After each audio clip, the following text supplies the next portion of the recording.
শাপলা চত্বরে মারা গেছে অ্যাটলিস্ট কমপক্ষে, এবং এটা তারা আইডেন্টিফাই করতে সক্ষম হয়েছে। 5ই মে মতিঝিলের শাপলা চত্বরে রাস্তাগুলো সব বন্ধ করে দিয়ে, বাতি নিভাই দিয়ে ক্লিয়ারিং অপারেশন চালানো হলো।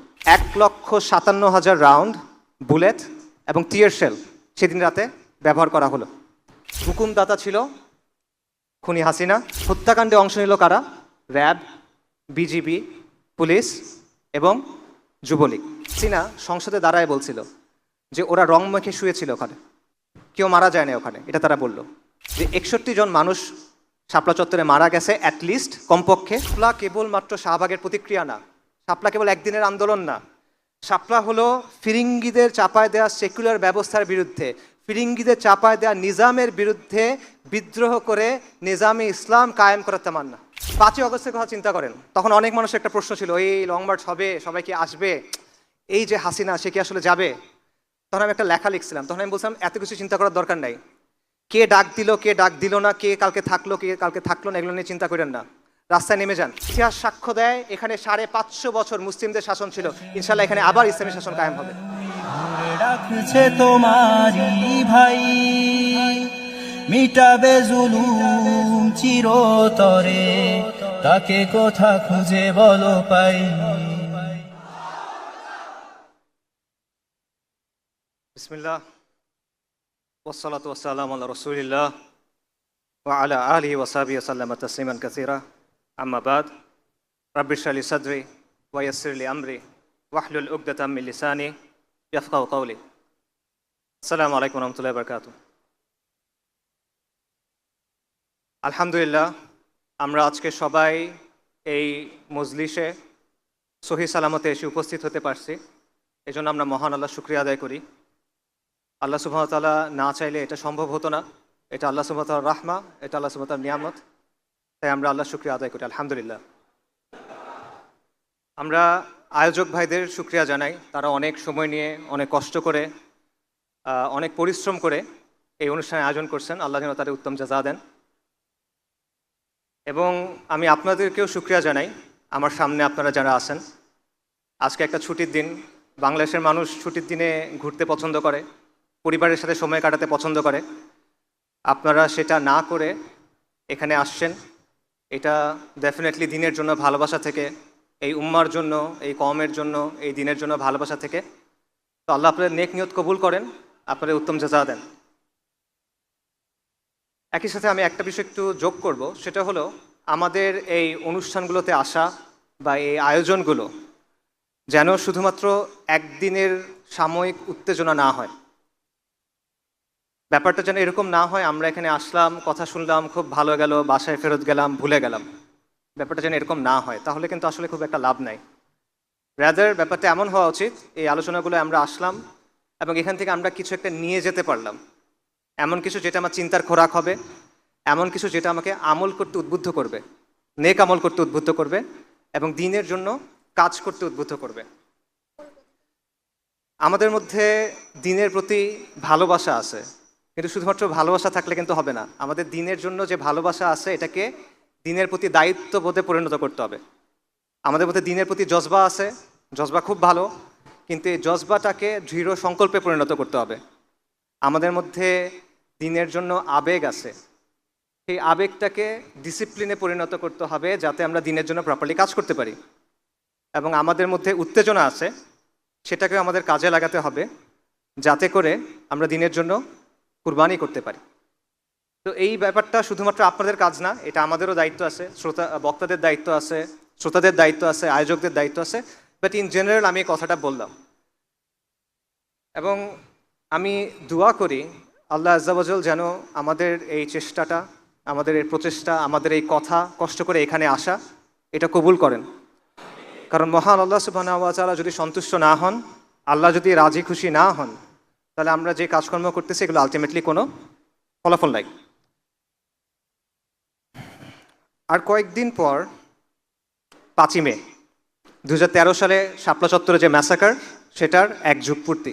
এটা ডেফিনেটলি একটা গুরুত্বপূর্ণ ঘটনা, এটা ডেফিনেটলি একটা ঐতিহাসিক ঘটনা। তো এটাকে কেন্দ্র করে আমি আলোচনা করার চেষ্টা করব। তবে আমাদের সামনে এরকম গুরুত্বপূর্ণ আরও কিছু তারিখ আছে, যেমন ধরেন 4ই মে 1798 সালে 4ই মে টিপু সুলতান মহীশূরের বাঘ উনি ফিরিঙ্গি কাফেরদের সাথে জিহাদ করতে করতে ইন্তেকাল করছিলেন। আল্লাহ তাকে শহীদ হিসেবে কবুল করেন।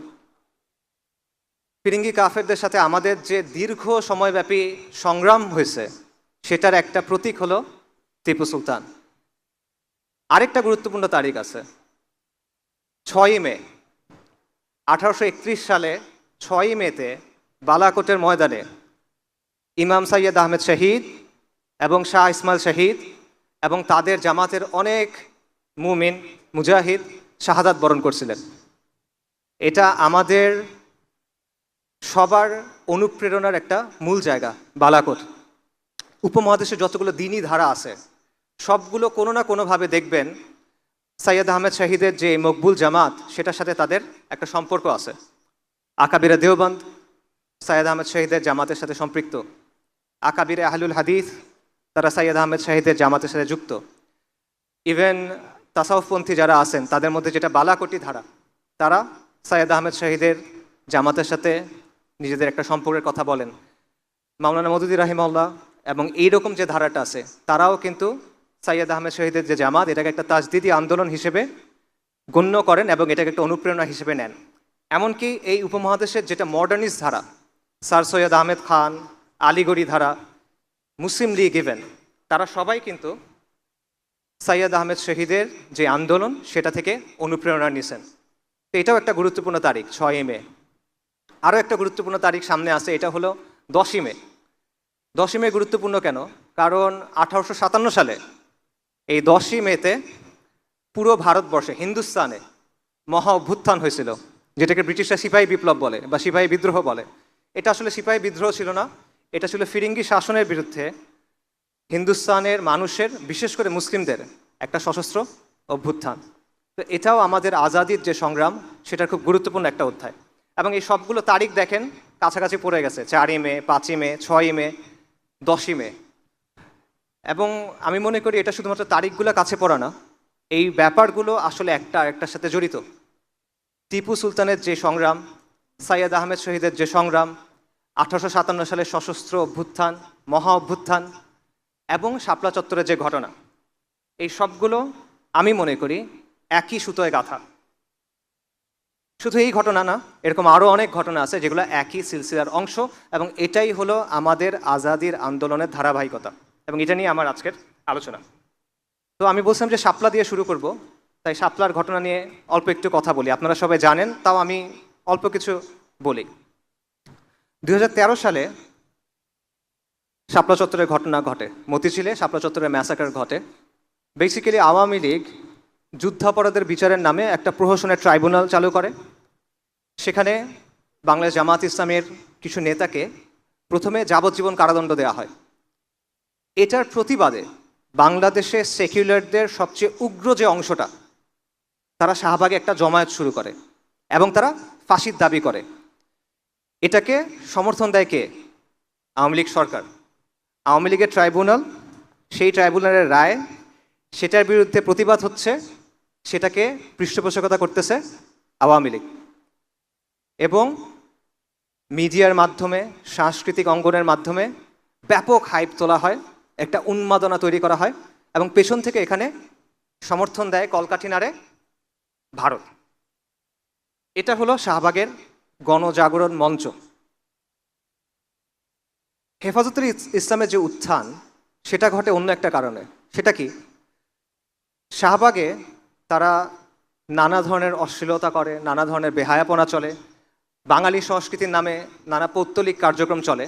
কিন্তু মূল যে ট্রিগার ছিল সেটা হলো গণজাগরণ মঞ্চের যে অর্গানাইজাররা ছিল, যারা এর আয়োজক ছিল, এদের মধ্যে গুরুত্বপূর্ণ একটা অংশ ছিল ইসলাম বিদ্বেষী, ভয়ঙ্কর রকমের ইসলাম বিদ্বেষী। তারা বিভিন্ন ব্লগে আল্লাহ রসুল সাল্লাল্লাহু আলাইহি ওয়াসাল্লাম, সাহাবায়ে কেরাম রাদিয়াল্লাহু আনহুম আজমাইন এবং আমাদের আম্মা উম্মাহাতুল মুমিনিন রাদিয়াল্লাহু আনহুম আজমাইন, তাদের নিয়ে প্রচণ্ড অশ্লীল কটূক্তি করে। যখন এই গণজাগরণ মঞ্চের আয়োজকদের একজন নিহত হয়, তখন এই বিষয়গুলো সামনে চলে আসে এবং তখন হেফাজতে ইসলামের উত্থান ঘটে। হেফাজতে ইসলাম 13 দফা দাবি নিয়ে সামনে আসে, যার মধ্যে প্রধান দাবি ছিল এই ইসলাম অবমাননাকারীদের শাস্তি এবং ব্লাসফেমি আইন প্রণয়ন। একদিকে সরকারের পৃষ্ঠপোষকতায় গণজাগরণ মঞ্চের আন্দোলন চলতেছে, অন্যদিকে সারা বাংলাদেশের ধর্মপ্রাণ মুসলিমরা সকল ঘরানার তারা হেফাজতে ইসলামের আন্দোলনকে সমর্থন দিচ্ছে। হেফাজতে ইসলামের আন্দোলনের বিভিন্ন কর্মসূচি আসলো। এপ্রিলে লং মার্চ হলো 6 এপ্রিল। তারপর 5ই মে ঢাকা অবরোধ কর্মসূচি ঘোষণা করা হলো। লক্ষ লক্ষ মানুষ আল্লাহ রসুল সাল্লাল্লাহু আলাইহি ওয়াসাল্লামের ভালোবাসায় ঢাকায় আসলো, তসবিহ হাতে নিয়ে, ইমান বুকে নিয়ে, গামছার মধ্যে মুড়ি বেঁধে, জায়নামাজ নিয়ে, মাথায় টুপি দিয়ে তারা আসলো। কেন আসলো? শান্তিপূর্ণভাবে জমায়েত করতে। কারণ তারা আল্লাহ রসুল সাল্লাল্লাহু আলাইহি ওয়াসাল্লামের যে অবমাননা হয়েছে এটা মানতে পারে নাই, এই জন্য তারা আসলো। তাদের সাথে কি করা হইল? 5ই মে মতিঝিলের শাপলা চত্বরে রাস্তাগুলো সব বন্ধ করে দিয়ে, পাতি নিভাই দিয়ে ক্লিয়ারিং অপারেশন চালানো হলো। 1,57,000 রাউন্ড বুলেট এবং টিয়ার শেল সেদিন রাতে ব্যবহার করা হলো এবং সেখানে একটা ম্যাসাকার হলো। এই ম্যাসাকারের হুকুমদাতা ছিল খুনি হাসিনা এবং এটার মূল পরিকল্পনাকারী ছিল, এই নামগুলো আপনারা এখন সবাই চেনেন, জিয়াউল আহসান, আয়নাঘরের কারিগর যাকে বলা হয়, তারেক সিদ্দিকী, শেখ হাসিনার সামরিক সচিব, এরা। এবং এই হত্যাকাণ্ডে অংশ নিল কারা? র্যাব, বিজিবি, পুলিশ এবং যুবলীগ। সরকার দাবি করলো কেউ মারা যায় নাই। ওই সময় কিছু ছবি ভাইরাল হয়েছিল, আপনারা অনেকে দেখছেন। শাপলা চত্বরে পড়ে আছে শরীরে রক্ত, মানুষ মারা যাওয়ার সময় শরীর কাঁপে, ওরকম কাঁপার কিছু ভিডিও ছিল। এগুলোর ব্যাপারে এগুলো ভাইরাল হয়েছিল। তখন হাসিনা সংসদে দাঁড়ায় বলছিল যে ওরা রং মেখে শুয়েছিল ওখানে, কেউ মারা যায় না ওখানে, এটা তারা বলল। কিন্তু বাংলাদেশের একটা মানবাধিকার সংস্থা অধিকার, তারা একটা ফ্যাক্ট ফাইন্ডিং রিপোর্ট করলো এবং তারা রিপোর্টের পর বলল যে 61 জন মানুষ শাপলা চত্বরে মারা গেছে অ্যাটলিস্ট, কমপক্ষে, এবং এটা তারা আইডেন্টিফাই করতে সক্ষম হয়েছে। এই রিপোর্টটা করার কারণে অধিকারের তৎকালীন যিনি প্রধান ছিল তাকে হাসিনা সরকার জেলে দেয়। তিনি এখন বাংলাদেশের একজন উপদেষ্টা, আদিলুর রহমান সাহেব। কিন্তু ওই দিন আসলে কতজন মারা গেছিল এটা এখনো পর্যন্ত নিশ্চিতভাবে বলা যায় না। সম্প্রতি একটা তথ্য পাওয়া গেছে, সেটা হলো 13 সালের মে মাসে আঞ্জুমান মফিদুল ইসলাম, এটা নাম শুনছেন আপনারা? বেওয়ারিশ লাশ দাফন করে। 13 সালের মে মাসে তারা 260 থেকে 270টা অতিরিক্ত বেওয়ারিশ লাশ দাফন করছে। অর্থাৎ 13 সালের মে মাসের আগে এবং পরে অ্যাভারেজে প্রতি মাসে তারা 90 থেকে 110টা বেওয়ারিশ লাশ দাফন করত। কিন্তু ওই মাসে তারা লাশ দাফন করছে 367টা, অর্থাৎ প্রায় 260 থেকে 270টা বেশি ওই মাসে। তাহলে অধিকারের ওখানে আমরা পাচ্ছি 61, এখানে পাচ্ছি 60 বা 260 বা 270, তার মানে 300-র বেশি, অ্যাটলিস্ট 300-র বেশি মুমিন মুসলমান সেদিন সেখানে জীবন দিয়েছেন, আর তারা শহীদ হিসেবে কবুল করেন। এটার প্রতিক্রিয়া কি হয়েছিল? সুরঞ্জিত সেবগুপ্ত, আওয়ামী লীগের মন্ত্রী, সংসদে দাঁড়ায় বলছিল হেফাজত সুবহানাল্লাহ বলতে বলতে পালায় গেছে। বাংলাদেশের পত্রিকাগুলোতে খবর আসছিল ঢাকায় হেফাজতের তাণ্ডব। পত্রিকাগুলো নিউজ করছিল যে হেফাজত নাকি বাইতুল মোকাররমের বইয়ের মার্কেটে ঢুকে কোরআনের মুসহাফে আগুন দিছে। যারা ভিকটিম, এই মিডিয়া তাদেরকে আগ্রাসী হিসেবে প্রেজেন্ট করলো। যারা আল্লাহ রসুল সাল্লাল্লাহু আলাইহি ওয়াসাল্লামের সম্মানের জন্য আসছিল তাদেরকে অপবাদ দিল তারা নাকি কোরআনে আগুন দিছে, নাউজুবিল্লাহ। এবং এত মানুষের নিয়ে কোনো কথা হইল না, তারা হা হুতাশ করলো কি, ঢাকার রাস্তার ডিভাইডারের উপর যে গাছগুলো লাগানো হয় সেই গাছ কাটা হয়েছিল, তারা এটা নিয়ে হা হুতাশ করলো। 300 জনের বেশি মানুষ মারা গেল, এটা নিয়ে কথা নাই। ঢাকার রাস্তায় গাছ কাটা হয়েছে, এটা নিয়ে তাদের আফসোস। এটা হলো আমাদের দেশের সুশীল সমাজ, এটা হলো আমাদের দেশের মিডিয়া, এটা হলো আমাদের দেশের সাংস্কৃতিক অঙ্গনের বাস্তবতা। এই শহীদদের মধ্যে একজন ছিল বুয়েটের ছাত্র রেহান আহসান। একটা বুয়েটের ছাত্র রাষ্ট্রীয় বাহিনীর গুলিতে মারা গেছে, এটা যদি অন্য কোনো প্রেক্ষাপটে ঘটতো পুরো বাংলাদেশ কেঁপে উঠত, পুরো বাংলাদেশে আন্দোলন হতো, সবার মুখে মুখেই কথাটা থাকতো। রেহান আহসানকে নিয়ে কোনো কথা হয় নাই। কেন হয় নাই? কারণ সে ইসলামের জন্য গেছিল এখানে, কারণ সে মুসলিম পরিচয় নিয়ে গেছিল, কারণ সে হুজুরদের সাথে গেছিল, কারণ সে আল্লাহ রসুল সাল্লাল্লাহু আলাইহি ওয়াসাল্লামের শান এবং মানের জন্য, মর্যাদার জন্য সেদিন সেখানে গেছিল এবং প্রাণ দিতে হয়েছিল। হেফাজতের শাপলা চত্বরে এই ঘটনার সিগনিফিকেন্স কি? এটা সিগনিফিকেন্স হলো ১/১১ পর তো হাসিনা মোট ৩ টার্ম ছিল, রাইট? ৩ মেয়াদ সে ছিল। প্রথম মেয়াদের দুটা ঘটনা খুব সিগনিফিকেন্ট। একটা হলো পিলখানার ঘটনা, একটা হলো শাপলা চত্বরের ঘটনা। শাপলা চত্বরের ঘটনার পর হাসিনা এবং আওয়ামী লীগ অনেক বেশি বেপরোয়া হয়ে ওঠে।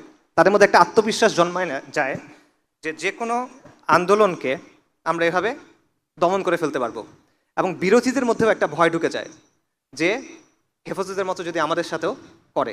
এবং এর ফলে যেটা হলো, আওয়ামী, যেটাকে সবাই আওয়ামী ফ্যাসিবাদ বলে, আমি আওয়ামী জাহেলিয়াত বলি, আওয়ামী জাহেলিয়াত এই শাপলা চত্বরের ঘটনার পর একটা অ্যাডভান্স স্টেজে প্রবেশ করলো।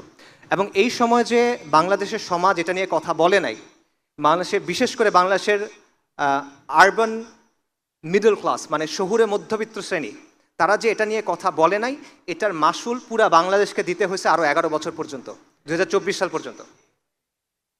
আজকে ১২ বছর পার হয়ে গেছে, এখনও রেহান আহসানদের হত্যার বিচার হয় নাই, এখনও শাপলা চত্বরের গণহত্যার বিচার হয় নাই, অবমাননাও এখন বন্ধ হয় নাই। এখনও রাখাল রাহার মতো অনেক মানুষ আল্লাহ এবং তার রসুল সাল্লাল্লাহু আলাইহি ওয়াসাল্লামকে নিয়ে অবমাননার কথা বলে। এখনও এটা বাংলাদেশে চলতেছে। শাপলাকে কিভাবে দেখা উচিত, শাপলা চত্বরের ঘটনাটাকে কিভাবে দেখা উচিত? এটা দুইভাবে দেখা যায়। এটা একটা দেখার উপায় হলো যে একদিকে শাহবাগে উগ্র সেকুলারদের উত্থান ঘটছিল, এবং এটার প্রতিক্রিয়া হিসেবে বাংলাদেশের রক্ষণশীল যে সমাজ, বাংলাদেশের ধর্মপ্রাণ যে অংশটা, এটার প্রতিক্রিয়া হিসেবে তাদের প্রতিক্রিয়া ছিল হেফাজত ইসলামের আন্দোলন। এটা হলো একটা দৃষ্টিভঙ্গি, এবং এই আন্দোলনটাকে হাসিনা মোকাবেলা করার জন্য প্রচণ্ড রাষ্ট্রীয় শক্তি ব্যবহার করছিল, যে কারণে এই ম্যাসাকার ঘটছে। এটা হলো একটা দৃষ্টিভঙ্গি। কিন্তু আমি ব্যাপারটা এভাবে দেখি না। আমার কাছে শাপলা একটা সংগঠনের একটা কর্মসূচি না, আমার কাছে শাপলা একটা দিনের একটাও ঘটনার নাম। আমার কাছে শাপলা হলো একটা চেতনার নাম, একটা আদর্শের নাম, এবং একটা স্বপ্নের নাম।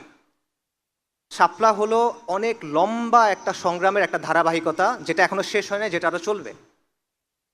শাপলা হলো কুফরি নিজামের বিরুদ্ধে, কুফরি শক্তির বিরুদ্ধে এই কওমের এবং এই জমিনের যে মুসলিমরা আছে তাদের যেই ক্রমাগত সংগ্রাম, তাদের যে ক্রমাগত আন্দোলন, সেটার একটা ধারাবাহিকতা, যেটা বহু শতাব্দী ধরে চলমান। এবং এটারই একটা অধ্যায় হলো শাপলা চত্বর। এটা আমার মত। এবং এই সংগ্রামটাকেই আমি বলতেছি আমাদের আজাদির সংগ্রাম, এবং এটা নিয়ে আজকে আলোচনা। আজাদির আন্দোলন বা আজাদির সংগ্রাম, এটা দুটো অর্থ হয়। একটা অর্থ হলো প্রচলিত অর্থ, যে স্বাধীনতার আন্দোলন, যে আমাদের ২০০ বছর ইংরেজদের শাসন ছিল, এরপর আমরা উপমহাদেশের মুসলিমরা বা হিন্দুস্তানের মুসলিমরা তার একটা নিজস্ব রাষ্ট্র পাইছে পাকিস্তান, এটা একটা আজাদি ছিল। ৭১ সালে বাংলাদেশ হয়েছে, এটা একটা আজাদি ছিল। তারপর হাসিনার আওয়ামী জাহিলিয়াতের পরে ২৪ সালে হাসিনার পতন হয়েছে, এটাও একটা আজাদি। এটা একটা ব্যাখ্যা আছে, আমি এটা মনে করি না। আমার মতে আমি আজাদি শব্দটা অন্য একটা অর্থে ব্যবহার করতেছি। সেটা হলো, আজাদির আন্দোলন হলো ওই আন্দোলন যেটা এই জমিনের মুসলিমরা শুরু থেকে করে আসতেছে, এবং এই আন্দোলন এখনো শেষ হয় নাই। এই জমিনে মুসলিমদের হিস্ট্রি যদি আপনি দেখেন, তাহলে দেখবেন ক্রমাগত এখানে দুয়াত আসছেন, ক্রমাগত এখানে অলি আউলিয়ারা আসছেন, ক্রমাগত এখানে মাশায়েখরা আসছেন, এবং তারা এখানে মজলুম মানুষের পক্ষে দাঁড়াইছেন। তারা এখানে কুফরি এবং শিরকি শক্তির বিরুদ্ধে প্রতিরোধ গড়ে তুলছেন, দাওয়ার কাজ করছেন, ইসলার কাজ করছেন, জিহাদের কাজ করছেন, এবং এই কন্টিনিউয়াস একটা ধারা আপনি দেখবেন চলমান। আমি মনে করি এইটা হলো আমাদের আজাদির আন্দোলন, কারণ আজাদির অর্থ হলো মুক্তি, রাইট? তো মানুষের মুক্তি কখন আসে? মানুষের মুক্তি কোন সময় আসে? মানুষের মুক্তি আসে যখন সে কুফর এবং শিরকের অন্ধকার থেকে বের হয়ে তাওহীদ এবং ঈমানের আলোতে আসে। এটার বাইরে তো আর কোনো মুক্তি নাই। এটার বাইরে দুনিয়াবি সেন্সে অনেক মুক্তি আছে, কিন্তু আলটিমেট যে সেন্স, চিরন্তন যে অর্থ, সেই অর্থে মুক্তি তো এটাই। বাংলা, এই বঙ্গভূমিতে, মুসলিম বঙ্গে কন্টিনিউয়াসলি যে ওলামায়ে কেরাম আসছেন, মুজাদ্দিদগণ আসছেন, দায়ীগণ আসছেন, তারা কিসের জন্য এতগুলো কষ্ট করছেন? তারা কিসের জন্য এত কাজ করছেন? কাদেসিয়ার যুদ্ধের একটা বিখ্যাত ঘটনা আছে, আপনারা সবাই জানেন। ইসলামী খিলাফা যখন পারস্য সাম্রাজ্যকে আক্রমণ করলো, মহাবীর রুস্তম, তার সামনে মুসলিমদের একজন প্রতিনিধি গেলেন। প্রতিনিধির নাম হলো সাহাবী রবি ইবনু আমর রাদিয়াল্লাহু আনহু। রুস্তম তাকে জিজ্ঞেস করলেন যে তোমরা এখানে কেন আসছো, কি চাও তোমরা মুসলিমরা? উনি তখন বললেন, আমাদেরকে আল্লাহ পাঠাইছেন, আমরা আসছি মানুষকে মানুষের গোলামি থেকে বের করে এক আল্লাহর গোলামির দিকে নেয়ার জন্য। আমরা আসছি মানুষকে দুনিয়ার সংকীর্ণতা থেকে বের করে দুনিয়া এবং আখিরাতের প্রশস্ততার দিকে নেয়ার জন্য। আমরা আসছি ধর্মের অন্যায় এবং অবিচার থেকে মানুষকে দিন ইসলামের আদল এবং ইনসাফের দিকে আনার জন্য।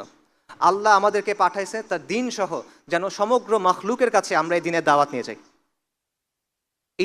এই জন্যই সাহাবায়ে কেরাম পুরো বিশ্বে দাওয়াত নিয়ে ছড়ায় পড়ছিলেন। এই জন্যই বারবার এই ভূমিতে মুজাদ্দিদগণ আসছেন, দায়ীগণ আসছেন, মাশায়েখগণ আসছেন। এই জন্যই তো তারা কাজ করে গেছেন। তো এটাই হলো ওই ধারা, এটাই হলো ওই সিলসিলা যেটার কথা আমরা বলতেছি। আমরা জাতি রাষ্ট্রকেন্দ্রিক যেই স্বাধীনতা সেটার কথা আমি বলতেছি না, আমি বলতেছি জাহেলিয়াতের অন্ধকার থেকে দিন ইসলামে আসার যে স্বাধীনতা সেটার কথা। এবং এই আজাদির আন্দোলন চলমান, এটা এখনো শেষ হয় নাই। জাতি রাষ্ট্রকেন্দ্রিক আজাদির আন্দোলন শেষ হয়ে গেছে, এটা আপনি বলতে পারেন, কিন্তু দিন ইসলামের জন্য যে আন্দোলন, সেই আন্দোলন এখনো শেষ হয় নাই। এই আন্দোলন কখন শেষ হবে? যখন আমরা মানুষের বাদ মতবাদ ফেলে দিয়ে এক আল্লাহর কালামের দিকে যাব, যখন আমরা তন্ত্রমন্ত্র ফেলে দিয়ে কোরআনের শাসনের দিকে যাব, যখন আল্লাহর জমিনে গায়রুল্লাহ শাসন বাদ দিয়ে আমরা এক আল্লাহর যে বিধান সেটা যখন কায়েম হবে, তখন এই আন্দোলন শেষ হবে। তার আগ পর্যন্ত এই আন্দোলন চলমান থাকবে। তো সেই আন্দোলনের কথা আমি বলতেছি। তো এখানে একটা কথা বলে রাখি, আজকে আমি কি আলোচনা করবো এটা নিয়ে যখন কথা হচ্ছিল, তখন অর্গানাইজার ভাইরা আমাকে বলতেছিলেন যে আলোচনায় আদব এবং আখলাক নিয়ে কিছু নাসিহা করার জন্য। এটা আসলে আমার কাছে একটু খারাপ লাগছে। আদব আখলাক নিয়ে আলোচনা করাটা খারাপ লাগার কিছু না, এটা তো দিন ইসলামের অংশ, অবশ্যই এটা নিয়ে অনেক আলোচনা হবে। নবী সাল্লাল্লাহু আলাইহি ওয়াসাল্লামের হাদিস আছে, মুয়াত্তা মালিকে আসছে, যেটার বক্তব্যটা হলো এরকম যে নবী সাল্লাল্লাহু আলাইহি ওয়াসাল্লামকে পাঠানো হয়েছে সুন্দর চরিত্রকে পরিপূর্ণতা দেওয়ার জন্য। তো আদব এবং আখলাক, সুন্দর আদব এবং আখলাক, এটা তো দিন ইসলামের অংশ, অপরিহার্য অংশ। এটা সবসময় আমাদের আলোচনার মধ্যে থাকবে, এটা নিয়ে কোনো সমস্যা নাই। এটার জন্য আমার খারাপ লাগে নাই। আমার খারাপ লাগছে কারণ ভাইরা এই কথাটা বলতেছেন, কারণ ভাইরা মনে করতেছেন যে ভাইরা এখানে আসবেন তাদের জন্য এই নসিহাটা একটু বিশেষভাবে গুরুত্বপূর্ণ, এবং এটা বাস্তব। কারণ আমরা দ্বীনের কথা বলি, আমরা দ্বীনের বিজয়ের কথা বলি, আমরা দ্বীনের জন্য কাজের কথা বলি, কিন্তু আমাদের আচার আচরণের ক্ষেত্রে, আমাদের কথার ক্ষেত্রে, আমাদের আখলাকের ক্ষেত্রে নবী সাল্লাল্লাহু আলাইহি ওয়াসাল্লামের সুন্নাহর উপস্থিতি অনেক সময় থাকে না। আমরা কথা বলার সময় অনেক সময় উগ্র হয়ে যাই, আমরা অনেক সময় মানুষের উপর এমন একটা ইলজাম দেই, একটা অভিযোগ দেই যেটা আসলে জাস্টিফাইড না। এগুলো কোনোটাই তো নবী সাল্লাল্লাহু আলাইহি ওয়াসাল্লামের সুন্নাহর সাথে মেলে না, এগুলো তো কোনোটাই একজন মুসলিমের সিফাত হওয়া উচিত না, কিন্তু বারবার আমাদের থেকে এটা হয়। এটা তো বাহ্যিক সুন্নাহ, যেভাবে আপনার পোশাক, আপনি পোশাকের মধ্যে সুন্নাহ পালন করার চেষ্টা করতেছেন, আপনার আদব আখলাকের মধ্যে তো এটা থাকার কথা, কিন্তু আনফর্চুনেটলি এটা আমাদের অনেকের মধ্যে থাকে না। এখন আপনারা যুক্তি দিতে পারেন যে আপনি আমাদেরকে এটা বলতেছেন অমুকরাও তো এরকম করে, তমুকরাও তো করে, ওদের আচরণ আরও খারাপ, ওদের আখলাক আরও খারাপ। হ্যাঁ সত্য, কিন্তু তাতে কি হয়েছে? এটা তো আপনার জন্য দলিল না। আরেকজনের কাজ দিয়ে তো আপনাকে বিচার করা হবে না। আপনার বিচার হবে আপনার জ্ঞান বুদ্ধি অনুযায়ী, আপনার বিচার হবে আপনার ইলম অনুযায়ী, আপনার বিচার হবে আপনার প্রেক্ষাপট অনুযায়ী। আরেকজন একটা ভুল কাজ করলে এটা তো আপনার ভুল করার জন্য দলিল হয়ে যায় না। এই জবাব কি আপনি আল্লাহ সুবহানাহু ওয়া তাআলাকে দিতে পারবেন? অমুক এটা করছিল তাই আমি এটা করছি? তো এই বিষয়টা মাথায় রাখা। আমি আপনাদের আদব আখলাক নিয়ে নাসিহা করবো না আসলে, এটা আপনারা নিয়মতান্ত্রিকভাবে ওলামায়ে কেরামের কাছ থেকে শুনবেন, জানবেন, দেখবেন, দেখে শিখবেন, বই পড়বেন।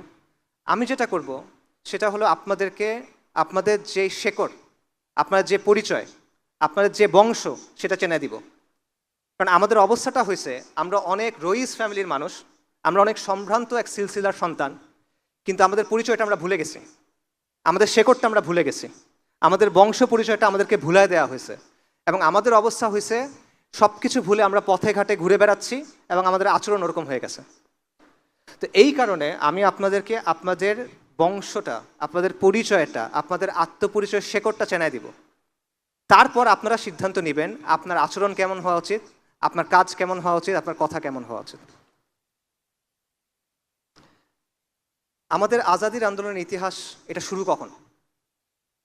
আমরা জানি যে বাংলায় মুসলিম শাসন শুরু হলো ইখতিয়ার উদ্দিন মোহাম্মদ বিন বখতিয়ার খিলজির যে অভিযান, তারপর 1203-এর পর। কিন্তু এর বহু আগে বাংলায় কিন্তু ইসলাম আসছে। কত আগে? রংপুরে লালমনিরহাটে একটা মসজিদ আছে, সাহাবা মসজিদ বলা হয়, এটা 69 হিজরিতে তৈরি। 69 হিজরি মানে বোঝেন কত আগে? কারবালাতে সাইয়েদিনা হুসাইন রাদিয়াল্লাহু আনহু যখন শহীদ হইলেন, সেটা কত সালের ঘটনা? 61 হিজরি। তার 8 বছর পরে হলো 69 হিজরি। 69 হিজরি মানে সাহাবায়ে কেরাম তখনও দুনিয়াতে আছেন রাদিয়াল্লাহু আনহুম আজমাইন। মুহাম্মদ বিন কাসেম সিন্ধু বিজয় করছেন কখন? উনি বিজয় করছেন 92 হিজরিতে। তারও 23 বছর আগে হলো 69 হিজরি।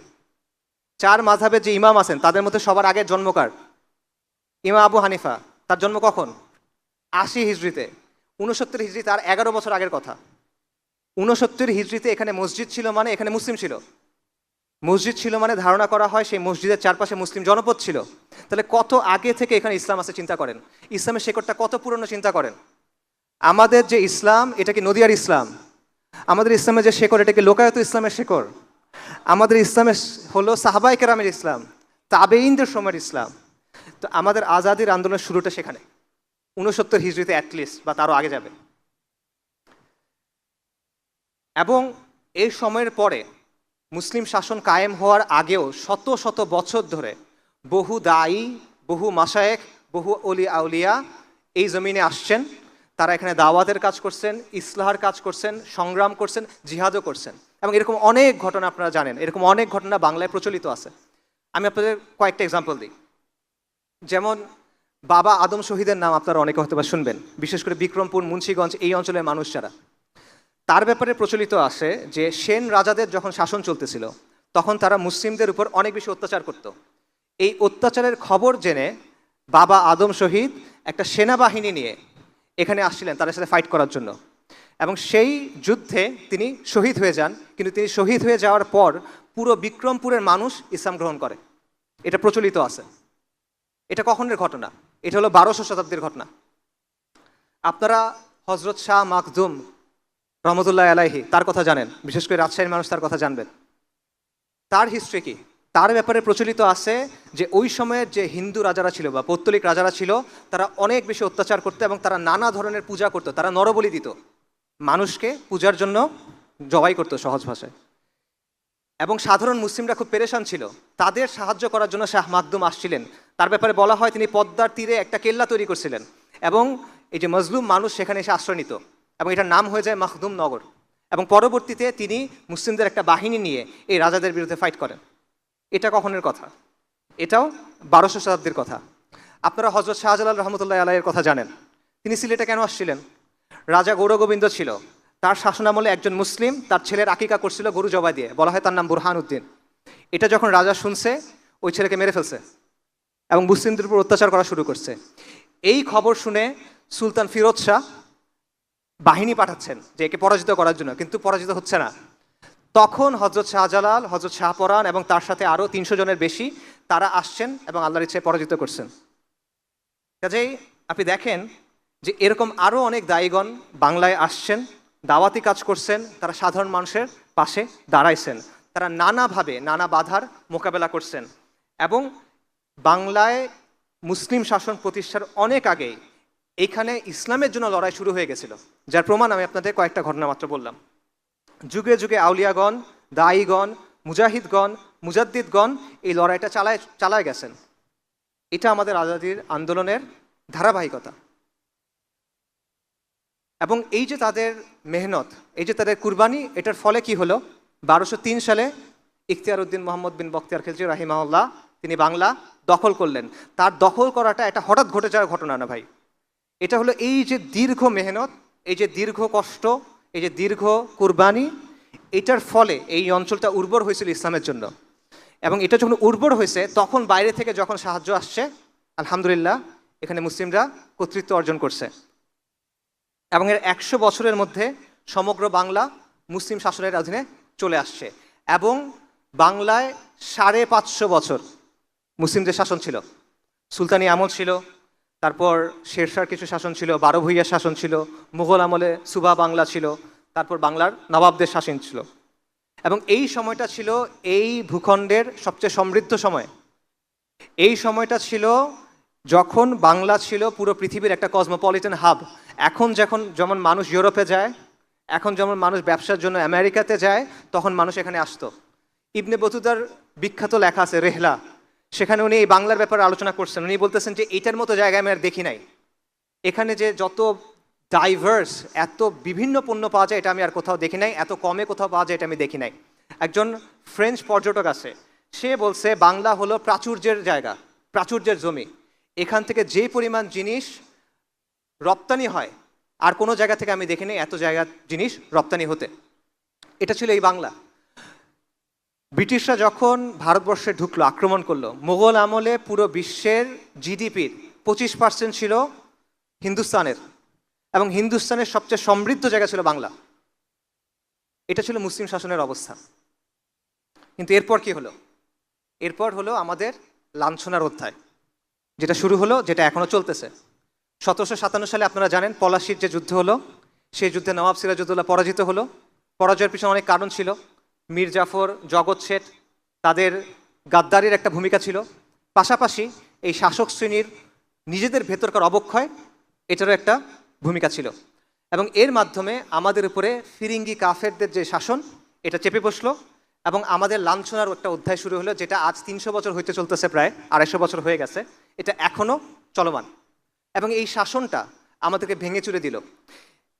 হিন্দুস্তানে মুসলিমদেরকে আর কেউ পরাজিত করতে পারে নাই। এটা ইতিহাস ঘুরে দেখবেন, একবার মুসলিমরা এখানে কর্তৃত্ব অর্জন করার পর পৌত্তলিক শক্তি আমাদেরকে পরাজিত করতে পারে নাই। মাঝে মধ্যে কিছু কাজকর্ম করছে, বাট তাদেরকে মোকাবেলা করা গেছে। কিন্তু আমাদের পরাজিত করছে ফিরিঙ্গি কাফেররা, এবং তারা আমাদের পুরো সমাজ, আমাদের রাজনীতি, আমাদের অর্থনীতি, আমাদের শিক্ষা ব্যবস্থা সব ধ্বংস করে দিছে। কিভাবে ধ্বংস করছে? আমি ছোট ছোট কিছু এক্সাম্পল দিই। আমাদের গ্রামগুলো স্বনির্ভর ছিল, আমাদের গ্রামের সমাজগুলো স্বনির্ভর ছিল, তারা এটা পুরোপুরি ভেঙে দিল। তারা কি করলো? ইচ্ছামতো ট্যাক্স ছাপাই দিল। এবং আগে গ্রামগুলো এক হয়ে ট্যাক্স দিত, মানে পুরো গ্রাম একসাথে ট্যাক্স আদায় করতো। এখন তারা ঘরে ঘরে আলাদা করে ট্যাক্স নেওয়া শুরু করলো। এবং আগে পণ্য দিয়ে ট্যাক্স আদায় করা যেত, কৃষক তার ধান দিয়ে ট্যাক্স আদায় করবে। এখন হলো যে না, মুদ্রা দিয়ে ট্যাক্স আদায় করতে হবে। এইভাবে গ্রামের যে স্বনির্ভর অর্থনীতি ছিল সেটা ভেঙে গেল। তারা আমাদের কাছ থেকে ট্যাক্স নিত, সেই ট্যাক্সের টাকা দিয়ে আমাদের বানানো জিনিস কিনতো কম দামে। যেমন মসলিন, আপনারা জানেন ঢাকাইয়া মসলিনের বিখ্যাত জিনিস পুরো পৃথিবীতে খ্যাতি ছিল। নামমাত্র মূল্যে তারা এটা কিনে নিত, তারপর তারা এটা ব্রিটেনে পাঠাইতো, সেখানে তারা মুনাফা করত। টাকা আমাদের, শ্রম আমাদের, পণ্য আমাদের, মুনাফা ওদের। এটা হলো কোম্পানির শাসনের বাস্তবতা, ইস্ট ইন্ডিয়া কোম্পানির শাসনের বাস্তবতা। এবং এটাকে অনেক ঐতিহাসিক বলছে এটা হলো ডাকাতির শাসন। যেমন মার্কস বলছে এটা হলো নেইকেড প্লান্ডার, মানে নগ্ন লুটপাট। এবং আমেরিকান একজন ঐতিহাসিক আছেন রেজিনাল্ড রেইনল্ডস, সে বলতেছে এটা হলো robbery in the name of commerce, বাণিজ্যের নামে ডাকাতি। এই কাজটা তারা এখানে করছে। এবং এটার ফলে কি হয়েছে? যেই জায়গাটা ছিল হিন্দুস্তানের সবচেয়ে সমৃদ্ধ জায়গা, যেখানে 550 বছর মানুষ দারিদ্র কি চিনত না, সেখানে একের পর এক দুর্ভিক্ষ হওয়া শুরু করলো। যার মধ্যে বিখ্যাত একটা দুর্ভিক্ষ হলো 76-এর মনন্তর, ইংরেজি 1770 সালে এটা ঘটে। 76-এর মনন্তর, বাংলা হিসেবে বাংলা মাসে 1176। এবং এটা পুরোপুরি মানবসৃষ্ট একটা দুর্ভিক্ষ ছিল। কোম্পানি ফসল হওয়া মাত্র জোর করে নিয়ে গেছে, রপ্তানি করে দিছে, তারপর চড়া মূল্য দিয়ে দিছে। সাধারণ মানুষ কিনতে পারতেছে না। কেন পারতেছে না? ওই যে লুটপাট করছে আগে, কিনতে পারতেছে না। এর ফলে কি হলো? মানুষ মারা গেল। কত মানুষ মারা গেল? জনসংখ্যার 1/3, 1.5 কোটি মানুষ মারা গেল। ওই সময়কার ইংরেজদের গভর্নর জেনারেল ওয়ারেন হেস্টিংস বলতেছে প্রতি 16 জনে 6 জন মানুষ মারা গেছে। জনসংখ্যার 1/3 মানুষ মারা গেছে। ইংরেজদের যারা হিস্টোরিয়ান তারা বলতেছে বাবা মা খাবার জন্য সন্ততিদের বিক্রি করে দিছে, তাও খেতে পারতেছে না। এবং তারা বলতেছে মানুষ মৃতদেহের শরীর থেকে মাংস নিয়ে খাইছে। এটা হলো কোম্পানির শাসনের বাস্তবতা। এটা, এবং এই সময়ে তারা মজমাস্তি করতেছে। ওয়ারেন হেস্টিংস লিখছে এখানে অনেক দুর্ভিক্ষ হচ্ছে, জনসংখ্যার 1/3 মারা গেছে, 1.5 কোটি মানুষ মারা গেছে, মানুষ লিটারেলি মানুষের মাংস খাচ্ছে, কিন্তু আমরা যথেষ্ট রাজস্ব তুলতে পারছি। 3 বছর আগে যে রাজস্ব তুলছি, এবছর এর চেয়ে ভালো রাজস্ব তুলছি, এটা তারা বলতেছে। আমাদের শিক্ষা ব্যবস্থা তারা ধ্বংস করে দিয়েছে। উইলিয়াম অ্যাডামস নামে এক ইংরেজ ঐতিহাসিক আছে, সে বলছে ইংরেজরা এখানে আসার আগে বাংলাদেশে হিন্দুস্তানে না, বাংলাদেশে 80,000 শিক্ষা প্রতিষ্ঠান ছিল। প্রতি 400 জনের জন্য একটা মাদ্রাসা ছিল। এবং এগুলো সব চলতো ওয়াকফের মাধ্যমে, সরকারের না, ওয়াকফের মাধ্যমে চলতো। কমিউনিটি এগুলোকে চালাতো। ইংরেজরা কি করলো? তারা সমস্ত ওয়াকফ বাজেয়াপ্ত করলো, নিষ্কর ভূমি বাজেয়াপ্ত করলো। তার ফলে আমাদের পুরো যে সামাজিক কাঠামোটা ছিল, আমাদের শিক্ষা প্রতিষ্ঠানগুলো ছিল, এই সব কিছু ভেঙে গেল। মুসলিম যেই মধ্যবিত্ত শ্রেণী এটা নাই হয়ে গেল, রাতারাতি এটা নাই হয়ে গেল, এবং আপনি শিক্ষা অর্জন করতে পারতেছেন না। তারপর তারা কি করলো, তারা রাষ্ট্রীয় কাজে ফার্সি ভাষা ব্যবহার হয়ে আসছে শত শত বছর ধরে, তারা হুট করে সেটা চেঞ্জ করে ইংরেজি করে দিল। মুসলিম তো ইংরেজি পারে না, সে ফার্সি পারে, তো কাজে সে যেতে পারতেছে না, সিস্টেম্যাটিক্যালি এক্সক্লুডেড। এবং তারা নতুন একটা জমিদার শ্রেণী তৈরি করলো, চিরস্থায়ী বন্দোবস্ত সূর্যাস্ত আইন, এটা আপনারা অনেকে নিশ্চয়ই পড়ছেন। এটার মাধ্যমে মুসলিম যেই অভিজাত শ্রেণী ছিল এটাকে মুছে দেওয়া হলো, এবং সেটার জায়গায় নতুন একটা জমিদার শ্রেণী তৈরি করা হলো। এই নতুন জমিদার শ্রেণী কারা? এরা হলো যাদের নাম হলো দেব, যাদের নাম হলো মিত্র, যাদের নাম হলো বসাক, যাদের নাম হলো শীল, এরা হলো সেই নতুন জমিদার শ্রেণী। কালকে পর্যন্ত যারা মুসলিমদের অধীনে ছোট ছোট চাকরি করত, এরা এখন মুসলিমদের উপর জমিদার হয়ে গেল, এবং এরা কোম্পানির জুনিয়র পার্টনার হিসেবে, ইংরেজদের জুনিয়র পার্টনার হিসেবে আমাদের উপরে শোষণ চালাতে লাগলো। তো এই হলো একটা ছোট্ট সামারি যে ফিরিঙ্গি কাফেরদের শাসনের ফলে আমাদের এখানে কি অবস্থা হয়েছে। 1757 সালে রাজনৈতিক পরাজয়, সামরিক পরাজয়, তারপর চিরস্থায়ী বন্দোবস্ত 1793-এ, সূর্যাস্ত আইন, এটার মাধ্যমে মুসলিম অভিজাত শ্রেণী ধ্বংস হয়ে গেল, শিক্ষা ব্যবস্থা ধ্বংস হয়ে গেল, ওয়াকফ, নিষ্কর ভূমি সব তারা নষ্ট করে দিল, আমাদের পুরো সমাজকাঠামো ধ্বংস হয়ে গেল। যারা ছিল হিন্দুস্তানের শাসক, যারা ছিল এইখানের কর্তৃত্বের অধিকারী, সম্মান এবং মর্যাদার অধিকারী, তারা অল্প কয়েক দশকের মধ্যে নিরক্ষর, অশিক্ষিত, দুর্বল, লাঞ্ছিত হয়ে গেল। এটা হলো আমাদের লাঞ্ছনার অধ্যায়। এবং একজন আইরিশ দার্শনিক আছে, এডমন্ড বার্গ, বিখ্যাত দার্শনিক, সে বলছে যে কোম্পানি বা ফিরিঙ্গিদের যে শাসনটা এখানে ছিল এটা হলো আ রুল অফ ভায়োলেন্স অ্যান্ড অপ্রেশন, সহিংসতা আর জুলুমের শাসন, আর টাইরানি দ্যাট নেভার রেস্টেড, নিরন্তর স্বৈরাচার, নিরন্তর অত্যাচার। এবং বলছে এটা হলো নেকড়ের শাসন, আ রুল অফ wolves। কিন্তু এখানে আসলে শেষ না, এইখানে আমাদের আজাদির আন্দোলনের নতুন ধারা কিন্তু এই সময়ে শুরু হয়। ইংরেজ শাসনের প্রথম 100 বছরে মুসলিমরা কি করছে?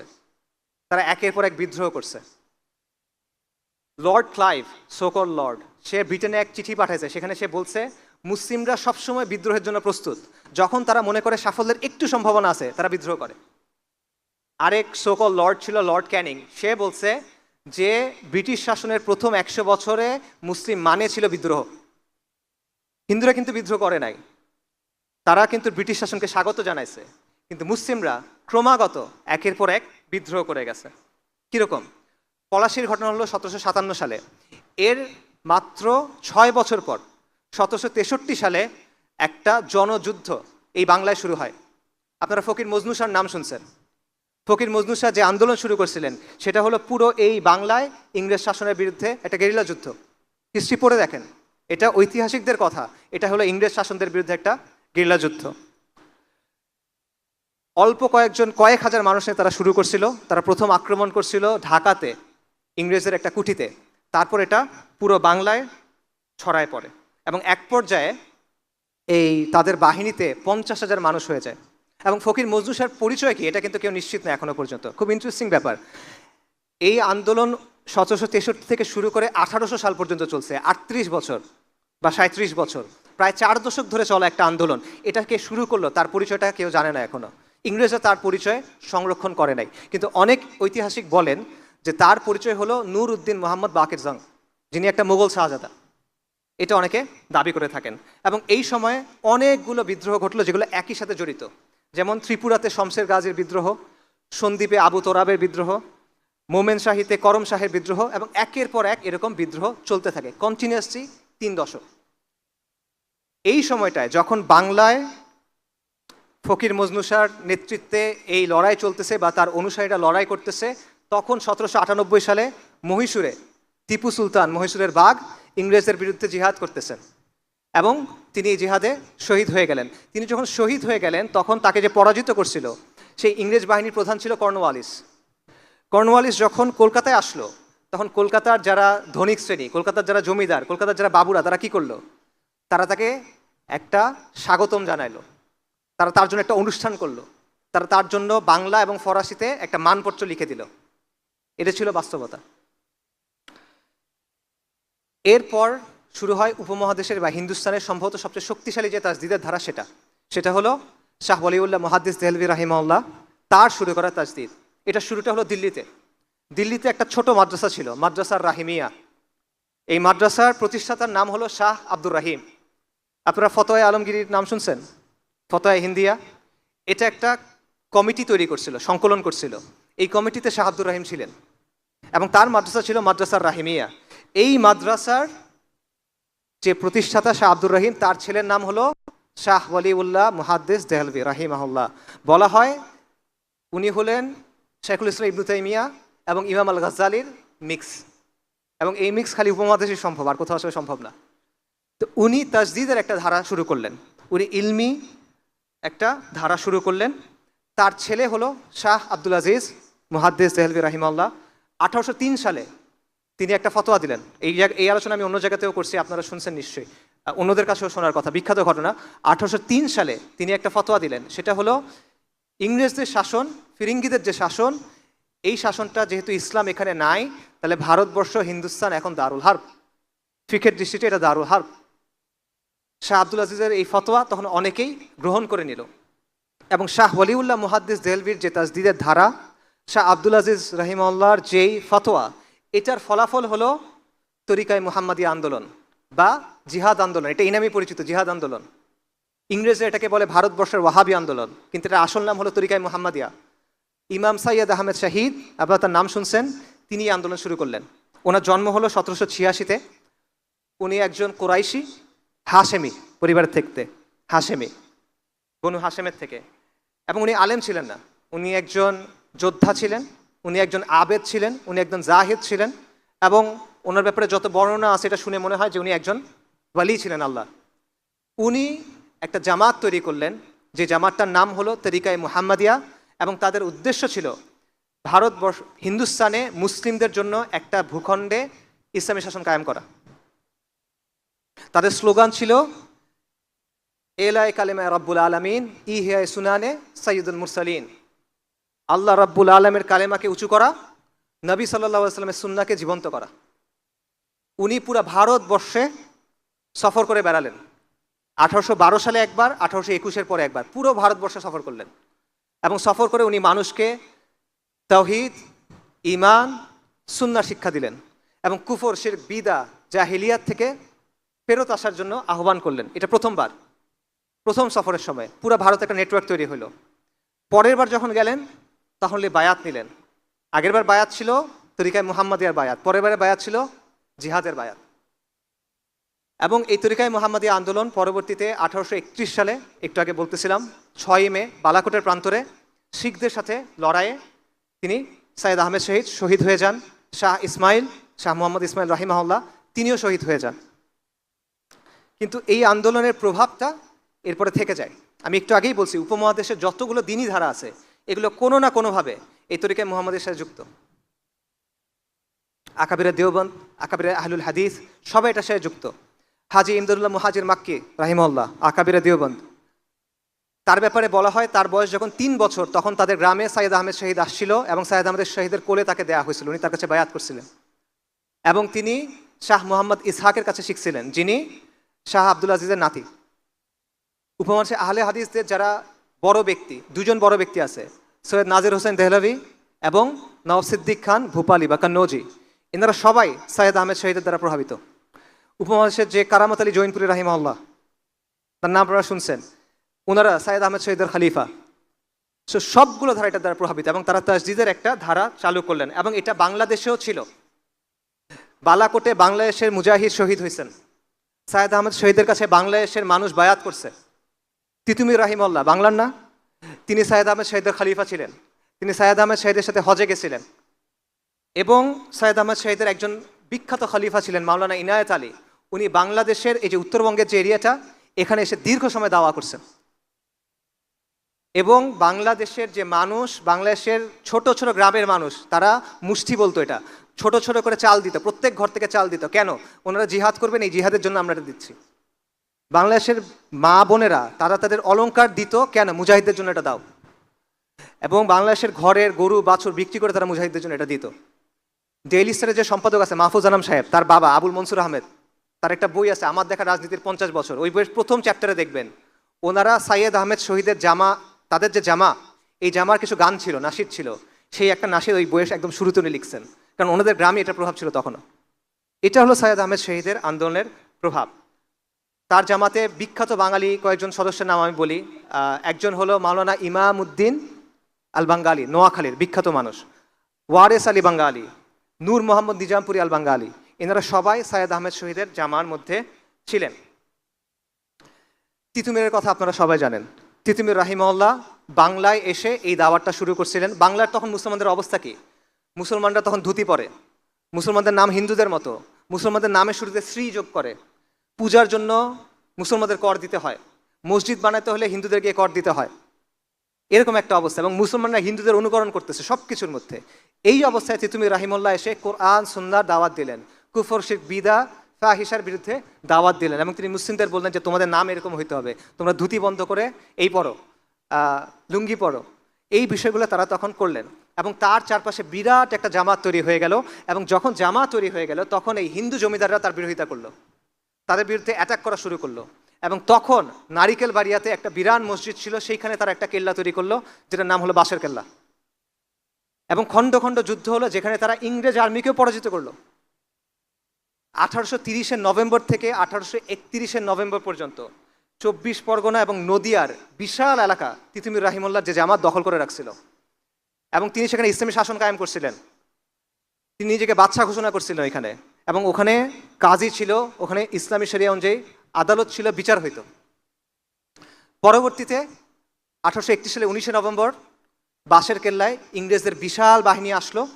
ফজরের পর আক্রমণ হলো, তিতুমির রাহিমাহুল্লাহ তার সন্তান সহ তার জামাত সহ শহীদ হয়ে গেলেন। তার বাহিনীর সেনাপতি ছিল গোলাম মাসুম, তার ভাগ্নে। তাকে ইংরেজরা বলল যে তুমি মাফ চাও, ক্ষমা চাও, তোমাকে ছেড়ে দিব। উনি বললেন আমরা ফিরিঙ্গি কাফেরদের কাছে মাফ চাইব না। তখন ওনাকে ওইখানে ফাঁসি দেয়া হলো। এবং তখন ইংরেজ বাহিনীর এক মেজর বলতেছিল যে আমরা আজকে জিতছি, কিন্তু আজকে যারা প্রাণ দিছে সে তার নিজের ধর্মের জন্য যুদ্ধ করছে, এবং সে তার দেশের জন্য যুদ্ধ করছে, এবং তারা মহাপুরুষ। ইংরেজরা এটা বলতেছে। এটা হলো আমাদের আজাদির আন্দোলনের ধারা, এটা হলো আপনার পূর্বপুরুষ ভাই। হাজী শরীয়তুল্লাহর আন্দোলন, ফরাইজি আন্দোলন নিয়ে আমি দীর্ঘ আলোচনা করছি অন্য জায়গায়, এখানে অত কথা বলবো না। ফরাইজিদের অবস্থা সেম ছিল, বাংলার অবস্থা একই রকমের ছিল, একই রকমের কুসংস্কার, একই রকমের বেদা, একই রকমের শিরকি প্রথা বাংলার মধ্যে ঢুকে গেছিল। পার্থক্য হলো তরিকায়ে মুহাম্মাদিয়া এবং তিতুমির সরাসরি লড়াই শুরু করছেন, কিন্তু হাজী শরীয়তুল্লাহ এটা করতে পারেন নাই। তারা প্রথমে সমাজের মধ্যে দাওয়াতি কাজ করছেন, ইসলাহি কাজ করছেন, মানুষকে দিনের দিকে ডাকছেন। পরবর্তীতে তারা আন্দোলন সংগ্রাম করছেন। কীরকম? তারা কর দেন নাই, অসহযোগ আন্দোলন করছেন, তারা নীলকরদের কুঠি ঘেরাও করছেন, তারা কৃষক বিদ্রোহ করছেন, তারা খাসমহল দখল করে নিছেন। এবং তারা কি করছেন, তাদের যে অঞ্চল ছিল, যেই অঞ্চলে তাদের নিয়ন্ত্রণ ছিল, সেখানে তারা শরিয়া অনুযায়ী বিচার করতেন। অর্থাৎ ব্রিটিশ শাসনের অধীনে থেকে তারা নিজস্ব একটা ছায়া শাসন ব্যবস্থা গড়ে তুলছিলেন। এটা হলো ফরাইজি আন্দোলনের অবস্থা। এবং ফরাইজি আন্দোলনের স্লোগান ছিল যে তারা বলছিল যে জমিন যার, লাঙ্গল যার, জমিন তার। এবং তাদের স্লোগান ছিল যে সৃষ্টি যার, আইন তার। এগুলো তাদের স্লোগান। এবং এই যে তরিকায়ে মুহাম্মাদিয়া যে আন্দোলন, জিহাদ আন্দোলন, তিতুমির রাহিমাহুল্লাহ যে আন্দোলন, হাজী শরীয়তুল্লাহ যে আন্দোলন, এগুলো সব একসুতায় গাথা। এবং এটা কীরকম ছিল যে ফরাইজি আন্দোলনের প্রভাব ছিল বাংলার পূর্ব দিকে এবং দক্ষিণ দিকে, আর তরিকায়ে মুহাম্মাদিয়ার যে আন্দোলন, এটার প্রভাব ছিল উত্তর এবং পশ্চিমবঙ্গে। এবং এই দুটো মিলে পুরো বাংলা কাভার হয়ে যায়। এবং ইংরেজরা এই দুটাকে একই মনে করতো, এই জন্য তারা দুটাকেই বলতো ওয়াহাবি আন্দোলন, যদিও এই দুটার মধ্যে কিছু পার্থক্য ছিল। এরপর হলো ওলামায়ে সাদিকপুর। এটা হলো সৈয়দ আহমেদ শহীদের আন্দোলনের সবচেয়ে সক্রিয় যে ধারা, সেটা হলো ওলামায়ে সাদিকপুর। সৈয়দ আহমেদ শহীদ 1831 সালে শহীদ হয়ে গেলেন। তার দুজন বিখ্যাত খলিফা ছিলেন, একজনের নাম একটু আগে বলছি, মাওলানা উইলায়াত আলী এবং মাওলানা ইনায়াত আলী রাহিমাহুমুল্লাহ। তারা হলেন পাটনার সাদিকপুরের একটা সম্ভ্রান্ত পরিবারের সন্তান, আলেম ছিলেন তারা। তারা 1840 সালের দিকে ঠিক করলেন যে না, এই ফিরিঙ্গিদের বিরুদ্ধে আমরা আবার জিহাদ শুরু করব। এবং তারা পুরো ভারতে আবার নেটওয়ার্ক করে তুললেন। তারা যুদ্ধ শুরু করলেন কোথায়? ওয়াজিরিস্তানে, সিত্তানায়। আর তাদের দাওয়াতি কেন্দ্র ছিল পাটনায়। আর তারা পুরো হিন্দুস্তান থেকে মানুষকে, অর্থকে সেখানে পাঠাতেন, এবং বাংলায় তাদের দাওয়াতি কাজ ছিল। বিশেষ করে মাওলানা ইনায়াত আলী রাহিমাহুল্লাহ এই বাংলার উত্তরবঙ্গে তাদের ব্যাপক কাজ ছিল। এবং 1845 থেকে শুরু করে প্রায় 30 বছর ক্রমাগত তারা ব্রিটিশদের বিরুদ্ধে ফাইট করে গেছেন। ব্রিটিশরা তাদের পরাজিত করার জন্য একের পর এক বাহিনী পাঠিয়েছে, পরাজিত করতে পারে নাই। এবং তারা বলছে এরা হলো হিন্দুস্তানে আমাদের শাসনের জন্য একটা চিরস্থায়ী হুমকি, পরাজিত করতে পারেনি তাদেরকে। এবং বাংলায় যেটা বললাম, তরিকায়ে মুহাম্মদিয়ার যে আন্দোলন, মাওলানা উলামায়ে সাদিকপুরের যে আন্দোলন, সেটার অবস্থান ছিল এবং তাদের এখানে দাওয়াতি কাজকর্ম ছিল, যেটার প্রভাব এখনও বিদ্যমান। এবং শেখ ডক্টর আসাদুল্লাহ গালিব তার একটা থিসিস আছে, সেখানে তিনি বলতেছেন যে মাওলানা ইনায়েত আলী দাওয়াতের কারণেই এই অঞ্চলগুলো এখন আহলে হাদিস, কারণ তাদের মধ্যে প্রোটো আহলে হাদিস কিছু ব্যাপার ছিল। একটা ইন্টারেস্টিং বিষয় হলো, মাওলানা ইনায়েত আলী ওয়াজিরিস্তানে জিহাদ করছেন, জিহাদ আন্দোলনকে তিনি অর্গানাইজ করছেন। আবার তিনি বাংলায় ছিলেন, বাংলায় দাওয়াতি কাজ করছেন, কিন্তু বাংলায় কিন্তু তারা জিহাদ করেন নাই। ফরাজি আন্দোলন বাংলায় জিহাদ করে নাই, কিন্তু তারা ওয়াজিরিস্তানে এবং বালাকোটে সাহায্য পাঠাইছে, তিতুমিরের কাছে সাহায্য পাঠাইছে। এটা কেন?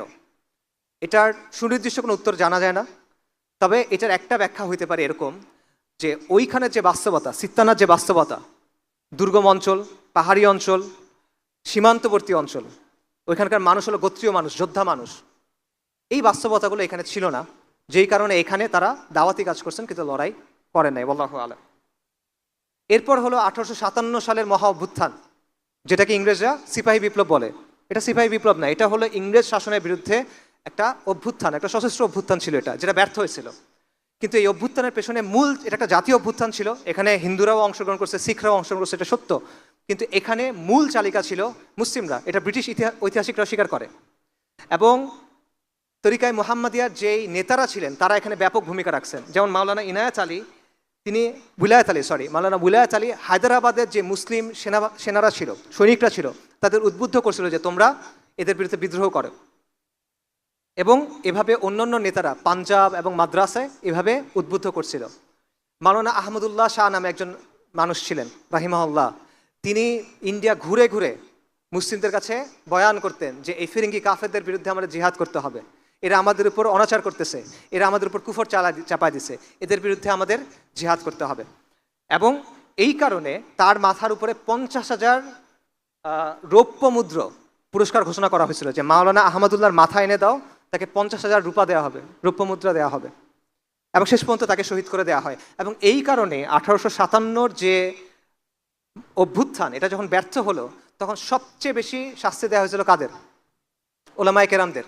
শুধুমাত্র দিল্লিতে 500 ওলামায়ে কেরামকে ফাঁসি দেওয়া হয়েছিল, এবং হাজার হাজার ওলামায়ে কেরাম এবং ছাত্রদের, তলেবুল ইলমকে হত্যা করা হয়েছিল।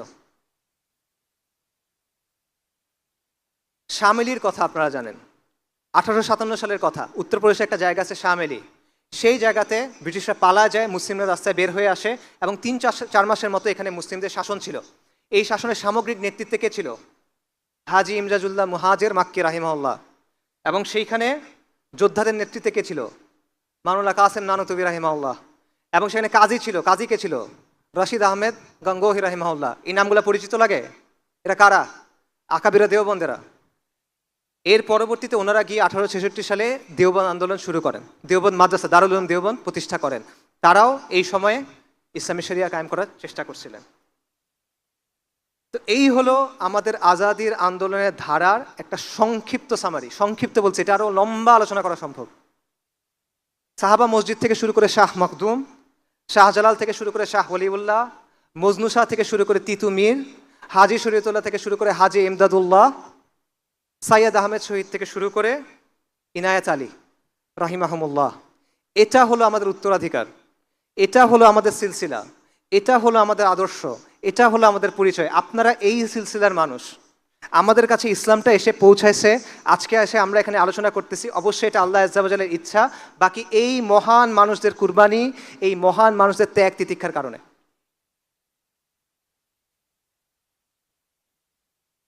আমি একটা বিষয়ে অনেক সময় চিন্তা করি, সেটা হলো নারিকেল বাড়িয়ায় বাঁশের কেল্লার যে শেষ লড়াইটা হয়েছিল, এটা হয়েছিল ফজরের পর, ফজরের নামাজের পর। কিন্তু রাতেই ফিরিঙ্গিরা বাঁশের কেল্লা ঘিরে ফেলছিল। আমি যেটা চিন্তা করি সেটা হলো, এই লড়াইটার আগে তিতুমির রাহিমাহুল্লাহ কি চিন্তা করতেছিলেন? তিনি তো বুঝে ফেলছেন যে লড়াই করতে হবে, শাহাদাতের সংকল্প করে ফেলছেন। তখন উনি কি চিন্তা করতেছিলেন? ফজরের নামাজে দাঁড়ানোর আগে উনি কি চিন্তা করতেছেন? এটা আমার প্রায় মনে হয়, শাহাদাতের কথা যেহেতু আসছে, ডেফিনেটলি উনি আল্লাহর কথা চিন্তা করছেন, আল্লাহ দিদারের কথা চিন্তা করছেন, আখেরাতের কথা চিন্তা করছেন, কবরের সওয়াল জবাবের কথা চিন্তা করছেন, হাউজে কাউসারের কথা চিন্তা করছেন, নিশ্চিতভাবে অবশ্যই। বাট এর বাইরে আর কি চিন্তা করছেন তিনি কি ভবিষ্যতের কথা ভাবছেন কিনা? তিনি কি চিন্তা করছেন কিনা যে তাদের যে কোরবানি এটা কিভাবে ভবিষ্যৎ প্রজন্মকে প্রভাবিত করবে? তিনি কি এটা ভাবছেন কিনা যে তারা যে রক্ত দিচ্ছেন, তারা রক্ত দিবেন, কিন্তু এই রক্তের স্রোত শতাব্দী থেকে শতাব্দীতে প্রভাবিত হবে। এই রক্তের স্রোত, এই রক্তের ঋণ প্রজন্ম থেকে প্রজন্মান্তরে থেকে যাবে, এটা উনি ভাবছিলেন কিনা? আমাদের শরীরে এই রক্ত, আপনি এই রক্তের উত্তরাধিকারী এবং এই রক্তের ঋণ আমাদের শোধ করতে হবে। এটা হলো আপনার পরিচয় ভাই। আপনি এই সিলসিলার অংশ। আমরা এটা ভুলে কোথায় আছি এখন?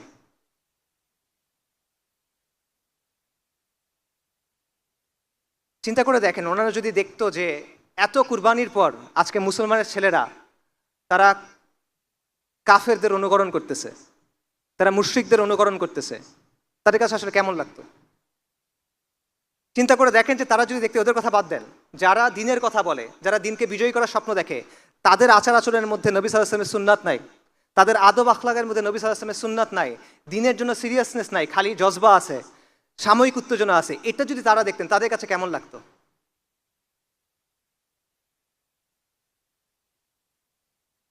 আপনারা অনেক সম্মানিত, অনেক মর্যাদাবান একটা পরম্পরার অংশ। আমরা অনেক মর্যাদাবান একটা সিলসিলার অংশ। আমরা অনেক বড় গৌরবের উত্তরাধিকারী, কিন্তু এটা আমরা বুঝি না, এটা আমরা উপলব্ধি করি না। এই জিনিসটা ভাই আমরা উপলব্ধি করার জন্য চেষ্টা করি।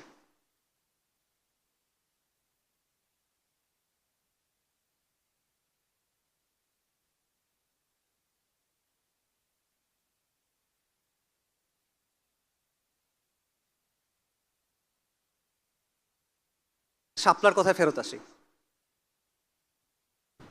আমি বলছিলাম যে শাপলা আমার কাছে কোনো একক সংগঠনের কোনো কর্মসূচি না, শাপলা একদিনের বিষয়ও না। আমি মনে করি শাপলা একটা চেতনার নাম, শাপলা একটা স্বপ্নের নাম। শাপলা হলো নবী সাল্লাল্লাহু আলাইহি ওয়াসাল্লামের ভালোবাসায়, তার শান এবং মর্যাদার জন্য নিজের জান কুরবান করার জুনুন, এটা হলো শাপলা। শাপলা হলো আল্লাহর জমিনে আল্লাহর দিন কায়েম করার তামান্না। শাপলা হলো তাওহীদের ভিত্তিতে সমাজ এবং সভ্যতা নির্মাণের সংকল্প। শাপলা হলো আমাদের আজাদির আন্দোলনের ধারাবাহিকতা। এবং এই চেতনা নতুন না, আমি আপনাদের নতুন কোনো কিছুর কথা বলতেছি না। এই চেতনা এই মুসলিম বঙ্গে বারবার ফিরে ফিরে আসছে, এক একবার এক এক চেহারায়, এক একবার এক এক রূপে এটা আত্মপ্রকাশ করছে। কখনো শাহ ওলিউল্লাহ মুহাদ্দিস দেহলভী তাজদীদে, কখনো তরিকায় মুহাম্মাদিয়া জিহাদে, কখনো তিতুমিরের বাঁশের কেল্লায়, কখনো হাজী শরীয়তুল্লাহ সামাজিক আন্দোলনে। বারবার এই চেতনা ফিরে ফিরে আসছে। এই চেতনা ফিরে আসছে 1857 মহা অভ্যুত্থানে, এই চেতনা ফিরে আসছে আকাবিরে দেওবন্দের আন্দোলনে, উলেমায়ে সাদিকপুরের জিহাদে। এই চেতনা চালিত করছে মাওলানা মওদুদীকে, এই চেতনা চালিত করছে মাওলানা ইসরার আহমেদকে, এই চেতনা চালিত করছে মাওলানা আব্দুর রহিমকে এবং তাদের প্রকল্পকে, এবং এই চেতনা আলোকিত করছে শাইখুল হাদিস মুফতি আমিনী আল্লামা আহমেদ শফি তাদের কাজকে রাহিমাহুমুল্লাহ। এই চেতনা বারবার ফিরে আসছে, কখনো হয়তোবা দুর্বল হয়ে, কখনো হয়তোবা সীমাবদ্ধ হয়ে, কখনো হয়তোবা ত্রুটি নিয়ে, কখনো হয়তোবা মুমূর্ষ হয়ে, কিন্তু এই চেতনা কখনো হার মানে নাই। শত শত বছরে যে উত্থান পতন ঘটছে, কখনো এই চেতনা হার মানে নাই, বরং বন্দিত্ব, নির্বাসন, নির্যাতন এই সব কিছু উপেক্ষা করে রক্তের নদী পার হয়ে লাশের পাহাড় ঠেলে এই চেতনা বাংলায় এসে বলে গেছে লাব্বাইক ইয়া আল্লাহ লাব্বাইক। শাপলা কেবলমাত্র শাহবাগের প্রতিক্রিয়া না, শাপলা কেবল একদিনের আন্দোলন না। শাপলা হলো ফিরিঙ্গিদের চাপায় দেওয়া সেকুলার ব্যবস্থার বিরুদ্ধে, ফিরিঙ্গিদের চাপায় দেওয়া নিজামের বিরুদ্ধে বিদ্রোহ করে নিজামে ইসলাম কায়েম করার তামান্না। এমন একটা সভ্যতা কায়েম করার তামান্না যেখানে সমাজের ভিত্তি হবে ঈমান এবং ইসলামী মূল্যবোধ, যেখানে ব্যক্তি থেকে শুরু করে শাসন সব কিছু তাওহীদের ভিত্তিতে বিন্যস্ত হবে, এবং যেখানে শাসনের ভিত্তি হবে শরিয়া, আইনের উৎস হবে আল্লাহর কিতাব। যতদিন এই কওমের মধ্যে তাওহীদি চেতনা থাকবে, যতদিন এই মুসলিম বঙ্গের মানুষের মধ্যে ঈমান থাকবে, ততদিন এই চেতনা বারবার সামনে আসবে। কখনো মক্তব থেকে আসবে, কখনো মাদ্রাসা থেকে আসবে, কখনো স্কুল কলেজ বিশ্ববিদ্যালয় থেকে আসবে, কখনো গ্রামের মাটি থেকে আসবে, কখনো এই শহরের কংক্রিটের জঙ্গলের ভেতর থেকে আসবে। কিন্তু প্রজন্ম থেকে প্রজন্মে এই আন্দোলন চলবে, হাত থেকে হাতে মশাল ঘুরবে, কিন্তু আমাদের আজাদির আন্দোলন চলমান থাকবে। এবং যতদিন পর্যন্ত এই অঞ্চলের মানুষের মধ্যে ঈমান থাকবে, তাওহীদের অনুসারীরা এই মাটিতে খুঁটি গেড়ে বলবে লাব্বাইক ইয়া আল্লাহ লাব্বাইক। এই আন্দোলন চলবে যতক্ষণ পর্যন্ত এই জমিনে আল্লাহর দিন কায়েম না হয়, এবং ইনশাআল্লাহ এই জমিনে আল্লাহর দিন কায়েম হবে।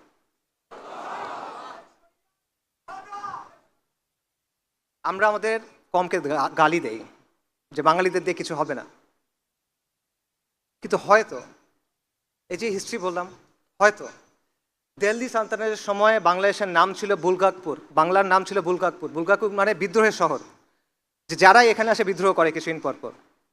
এটা এখানের হিস্ট্রি। আর একটা ইতিহাসটা আমি আপনাদের বললাম, রিসেন্ট হিস্ট্রি দেখেন। 47-এর সময় পাকিস্তান আন্দোলনের সবচেয়ে আগে যোগ দিয়েছে এখানকার মানুষ। 69-এর গণ অভ্যুত্থান, 90-এর গণ অভ্যুত্থান, 24-এর গণ অভ্যুত্থান, 13 সালের জাগরণ, অ্যাভারেজে প্রতি 20 বছর পর পর এখানে অভ্যুত্থান হয়। হিস্ট্রি এটা। আবার হবে এখানে অভ্যুত্থান, নিশ্চিত এটা হবে, লিখে রাখেন। আরেকটা জায়গা দেখেন, এরকম উদাহরণ দেখান আমাকে, এরকম একটা জায়গার উদাহরণ দেখান যেখানে বারবার এরকম হয়, পাবেন না। আবার হবে এখানে অভ্যুত্থান, এবং পরিবর্তন সম্ভব। আল্লাহ আমাদের চোখের সামনে দেখা দিয়েছেন পরিবর্তন সম্ভব, কিন্তু এখানে আমাদের কাজ করতে হবে। আমরা কাজ না করলে হবে না। আমরা মনে করি যে আরেকজন কেউ এসে কাজটা করে দিবে, আমরা আরেকজনের জন্য অপেক্ষা করি, এভাবে হবে না। আমাদের সক্রিয় হতে হবে, আমাদের নামতে হবে, আমাদের কাজ করতে হবে, তাহলে হবে। 5ই অগস্টের কথা চিন্তা করেন, তখন অনেক মানুষের একটা প্রশ্ন ছিল, এই লং মার্চ হবে, সবাই কি আসবে, এই যে হাসিনা সে কি আসলে যাবে? তখন আমি একটা লেখা লিখছিলাম, তখন আমি বলছিলাম এত কিছু চিন্তা করার দরকার নাই। কে ডাক দিল, কে ডাক দিল না, কে কালকে থাকলো, কে কালকে থাকলো না, এগুলো নিয়ে চিন্তা করেন না। রাস্তায় নেমে যান, আপনি আগায় যান, ইনশাল্লাহ ইতিহাস হয়ে যাবে। আলহামদুলিল্লাহ ইতিহাস হয়ে গেছে। আমরা যখন নামি, আমরা যখন কাজ করি, তখন পরিবর্তন হয়ে যায়, এটা বাস্তবতা। কিন্তু যদি আমরা সত্যিকারের পরিবর্তন চাই, এরকম পরিবর্তন না যেগুলো হয়ে আসছে, প্রকৃত পরিবর্তন চাই, তাহলে আমাদের দীর্ঘমেয়াদী পরিকল্পনা করতে হবে। ওই যে বললাম, আমাদের দিনের জন্য ভালোবাসা আছে, এটাকে দায়িত্বে পরিণত করতে হবে। জজবা আছে, এটাকে দৃঢ় সংকল্পে পরিণত করতে হবে। উত্তেজনা আছে, এটাকে সুশৃঙ্খল কাজে পরিণত করতে হবে, তা না হলে হবে না। সো এই জমিনে, এই শহরে আবার একদিন অভ্যুত্থান হবে, ইন্তিফাদা হবে, লিখে রাখেন ইনশাআল্লাহ। কিন্তু সেটাকে আমরা বিপ্লব পর্যন্ত নিয়ে যাব কিনা, এটা নির্ভর করবে আমাদের উপরে। আমরা যদি দিন ইসলামের ভিত্তির উপরে প্রস্তুতি গ্রহণ না করি, আল্লাহ প্রেক্ষাপট তৈরি করে দিবেন, নিশ্চিত থাকেন, আমি বারবার বলছি নিশ্চিত থাকেন, আল্লাহ প্রেক্ষাপট প্রস্তুত করে দিবেন। কিন্তু আপনি যদি প্রস্তুতি গ্রহণ না করেন, আরও 10টা অভ্যুত্থান হবে, আরও 10 লাখ মানুষ জীবন দিবে, কিচ্ছু হবে না। আমাদের রক্ত দিয়ে ইতিহাস লেখা হবে, কিন্তু আমরা ওই ইতিহাসে আমাদের নাম থাকবে না, যেরকম আমাদের এখন থাকে না। এটা হলো বাস্তবতা। তো এটা একটা লম্বা পথ, এটা একটা দীর্ঘ পথ, এবং এটা হলো এমন পথ যেই পথের ধারে অনেক রথী মহারথী পড়ে থাকে, কঠিন পথ। এই পথে হাঁটবেন কিনা এটা আপনারা চিন্তা করেন, নিজেকে প্রশ্ন করেন, সিদ্ধান্ত নেন। ওই যে বললাম, আলোচনাগুলো যেন এমন হয়, আয়োজনগুলো যেন এমন হয়, বাসায় গিয়ে যেন কিছু নিয়ে যেতে পারেন, নিজেকে যেন প্রশ্ন করতে পারেন, নিজেকে প্রশ্ন করেন এই পথে আপনি যেতে চান কিনা, এই পথে আপনি আগাতে চান কিনা। এই কথাটা মনে থাকবে, নিজেদের শেকড়ের কথা মনে থাকবে, এই সিলসিলার কথা মনে থাকবে। অনেকে বলে যে আসিফ আদনান তরুণদের মাথা নষ্ট করতেছে। কিভাবে করতেছে? সে তার আদর্শ প্রচার করার মাধ্যমে তরুণদের মাথা নষ্ট করতেছে। এইটা হলো আমার আদর্শ। এই যে বললাম, এটা আমার আদর্শ। আমাদের আজাদির আন্দোলনের যে ধারাবাহিকতা, এটা আমার আদর্শ, আর কোনো কিছু না। আমি এখানে দাঁড়ায় যেটা বলি, আমি দরজার পেছনে একই কথাই বলি। আপনাদের মাথা নষ্ট হয়েছে? যদি আজকের পরে আপনাদের ভাইকে কখনো তুলে নিয়ে যায় কোনো গোয়েন্দা সংস্থা, তখন এই কথাগুলো মনে থাকবে? কোনটা মনে থাকবে, আমার কথা নাকি আমার কথাগুলা? আমাকে মনে না থাকলে সমস্যা নাই, হাসবুনাল্লাহু ওয়া নি'মাল ওয়াকিল।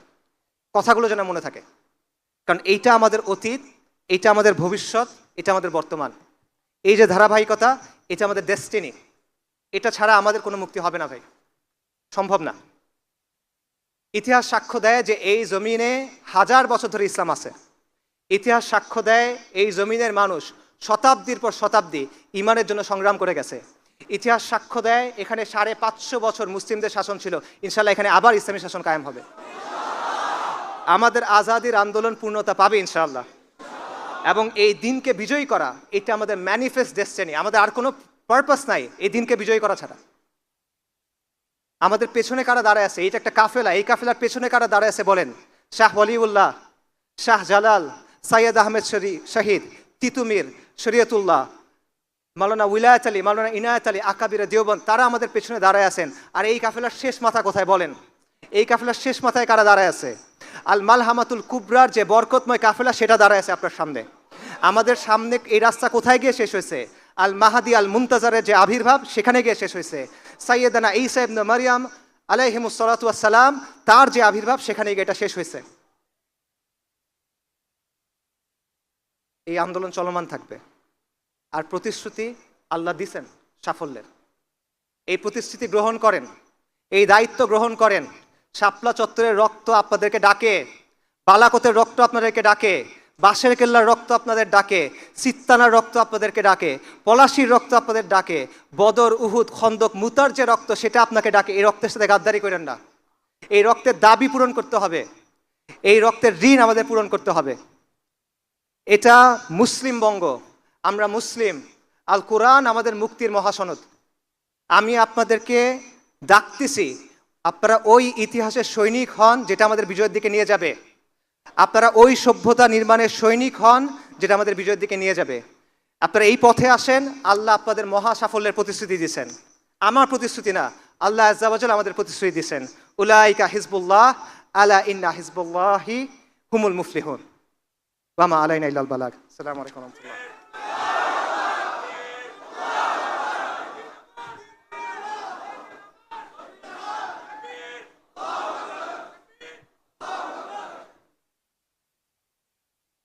तकबीर तकबीर। तेरा मेरा रिश्ता क्या, तेरा मेरा रिश्ता क्या? এই দিন আমার, এই দিন আমার। সাবিলুনা সাবিলুনা, তরিকুনা তরিকুনা, ইম্মা শাহাদা ইম্মা শাহাদা। ঘুরে ডাকছে তোমারি ভাই, মিটাবে জুলুম চিরতরে, তাকে কোথা খুঁজে বলো পাই।